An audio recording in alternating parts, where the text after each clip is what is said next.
What's up, guys? Welcome back. In today's video I got a pretty nice 4-in-1 set with this Gardevoir, Shadow Gardevoir team, and I'm telling you, I'm having a lot of fun. It took me a long time to get over Shadow Gardevoir because I struggled using it. I lost a lot with it, but I finally I don't know, I think I just have a good team that works with it. It does have a weakness to Whiscash, yes, and I do run into that thing probably once per set, maybe a little bit less than I thought. There was a little confirmation bias, I'll admit. Shout out to, I'll put his name on the screen. He did mention that. I do tend to remember that more often when I see it, just because now I do have a weakness to it.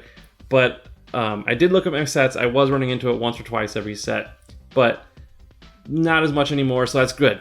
I do have one more thing to admit. It's kind of embarrassing, but the last game of the set, I got so frustrated and so mad that I stopped recording at the very end because as they were throwing a charge move, I assumed I was going to lose, but I didn't. We actually won, and the moral of that story is do not give up on your Alolan Marowak. That thing is just a beast, and that thing can pull out wins you were just not expecting, and you're going to see in the last battle, it was epic. And so what I had to do was I had to recreate that last 10 seconds of the battle with a friend, and so you'll notice I'll pause it and then I'll transition. I kind of stitched them together, but the weather changed and it was a little bit slightly different, but it was the same outcome, same plays, same charge move, everything. So yeah, anyways, I'm really having fun with this team, and so let's just get right into it. Alright, first battle against TK 8516. We got a Hypno lead. Now the thing about Hypno is you can beat it head to head. So what I'm really trying to learn here is which leads do I need to run from. So like Skarmory, you need to run. You can kind of fight it out, but you're gonna burn both shields and you might not even win. So I run like hell for that one. Registeel, I run, and then Haunter, I run. So those three, just from my experience of battling, those are the three leads that I run from. Now it doesn't really matter. It's kind of really you can switch to either Stunfisk or Marowak because they both have the same weaknesses. So and I haven't really locked down which one I like better as a safe switch. But anyways, other than that, you can beat most Pokemon. You can beat Azumarill, you can beat Hypno, you can beat Deoxys, you can beat there's just so many Pokemon you can beat. Meganium.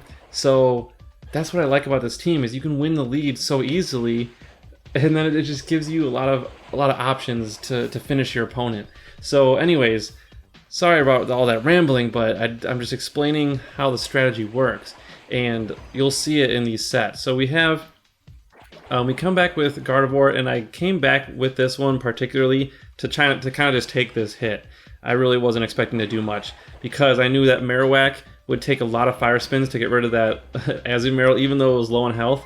I needed to get rid of it, so one charm would have basically did the trick, and that's why I threw Gardevoir in. I knew it was going to faint.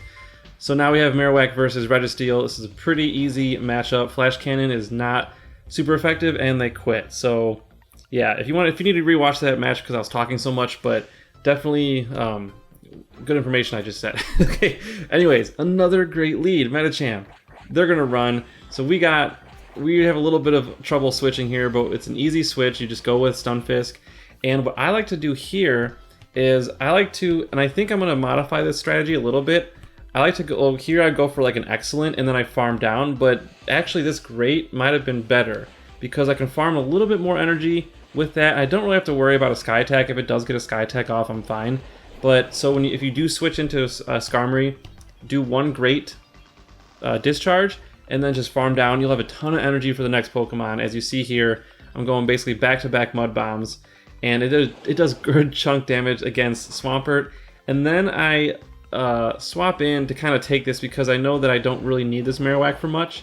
So I want to preserve my Stunfisk and my Gardevoir and my shield. So I'm kind of using Marowak as a sacrifice here. As you can see, I clearly don't care about it, just based on my opponent's team composition. So I want to get the Mud Bomb off here, and they're going to burn the shield. And then I forget what I do here. I let it go because it looks like he undercharged. That was a really good undercharge. And then he goes into Medicham, but there's not much he can do at this point because the Swampert is way too low, and these charms are going to totally melt this Medicham. I can shield even though this isn't going to do anything, but I shield anyways, and then we can finish off the Swampert. Once I shield, my damage will register, and that Swampert will faint without really me pressing any buttons. So yeah, we win that one pretty easily. Okay, third match, Massa King, and again, as Azumarill, this is a counter you can beat. If you let it land a charge move, you obviously will lose. But if you just shield, you'll notice that my charm that I just did will register right now, and then it went yellow. So which means they're at half health, and so I can basically just finish it off. I don't have to worry about losing that matchup.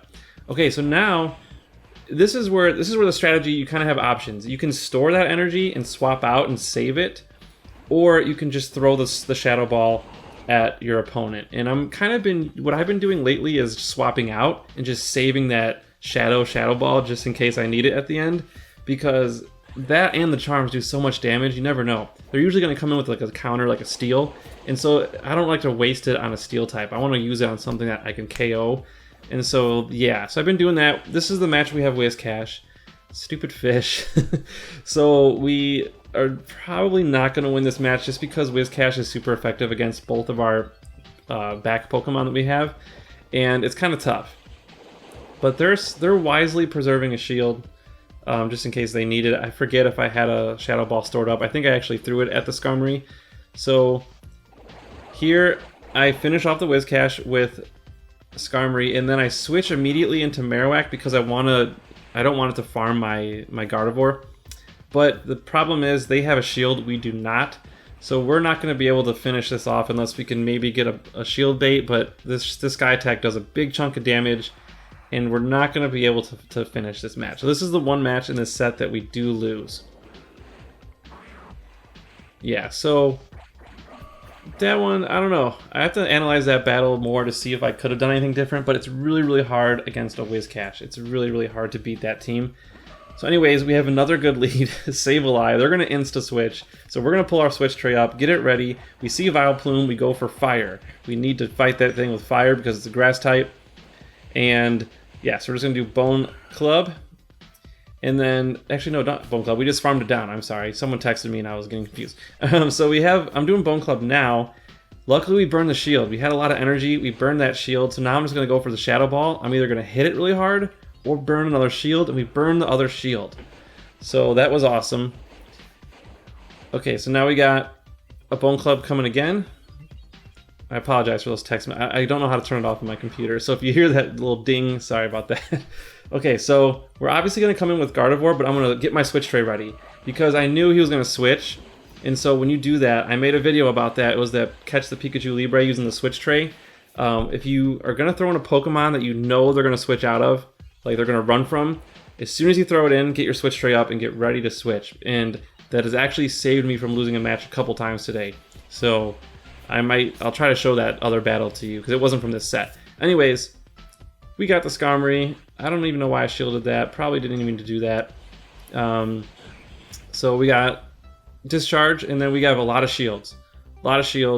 So Foul Play, and then we're going to go Discharge. Does quite a lot of damage to Sableye. Sableye isn't the most tanky Pokemon, so we do win that one pretty easily. And yeah, let's go. Okay, so here's Eat Your Soul is my opponent. When I read the name, I was like, man, I hope he doesn't eat my soul. It's a very ominous username. We have Gardevoir versus Mantine, and I learned something today that you cannot, it's really tough to beat a Mantine, especially if they're lowering your attack. I thought I could charm it down, but you can see we're really even. I actually go red before him, and then I don't even think I noticed that. So I shielded thinking I could feint it down. I don't even throw my Shadow Ball, which was a mistake because I just lost all that energy and I lost my shield. So I'm down a shield, I lost switch advantage. I come in with Stunfisk, and then it comes in with a little lag, Primeape, or maybe he was waiting. But Primeape, okay, not a common Pokemon you'd see. It's not the strongest Pokemon, so you can see how much damage that Mud Bomb does, or did. I was gonna say does, or did and does makes diz. Okay, so Mud Bomb again. I'm just going for Mud Bomb because it's lower energy. I can probably get more of them off, and it does a lot of damage, so I'm not really going for the Discharge right now. Okay, Night Slash doesn't do a lot of damage. Luckily they didn't get the attack buff, so that was good. Okay, so Mud Bomb, there you go. And then they bring in Vigoroth. Okay, so here's where I figure it's anyone's match right now. I go for the shield bait. And I fail. They do not shield, so I'm like, oh crap. And so now I'm thinking they're gonna shield bait, and they don't. They go for Bulldoze. So I'm like starting to already give up here. I'm like, okay, well I have to shield now, even though I know it's a body slam and it's not gonna do much damage. So I go Bone Club, and he shields. Obviously, he's gonna burn his last shield. Why not? And then this is where I turn off the screen recording because I was so mad. I thought I was gonna lose. So it's gonna transition into my reenactment, but this is how it ended up. So let's go now. So body slam doesn't do a lot of damage. I'm like, oh crap. Okay, so I start swiping. I go for the excellent Bone Club, and then it's just a race to the quick move. It's just a race, and we take it down. I was so surprised. I could not believe it. And here's a screenshot of the actual battle. You can see it's kind of dim, but I grabbed a screenshot at the last second. You can see how little health I had. It was nuts. And lesson learned, do not give up on your Marowak. That thing is a beast, and it can pull out wins when you least expect it. So a 4-1, I was pleasantly surprised, a 4-1. And this entire day, we went all 3-2s and 4. We had 3 4-1s and 2 3-2s today. So I'm super happy with this team and how it's going. If you want to see more content with this team, please comment in the comment section below. And if you like this video, hit that like button and subscribe if you haven't already. Thank you guys so much for watching, and we'll see you in the next one.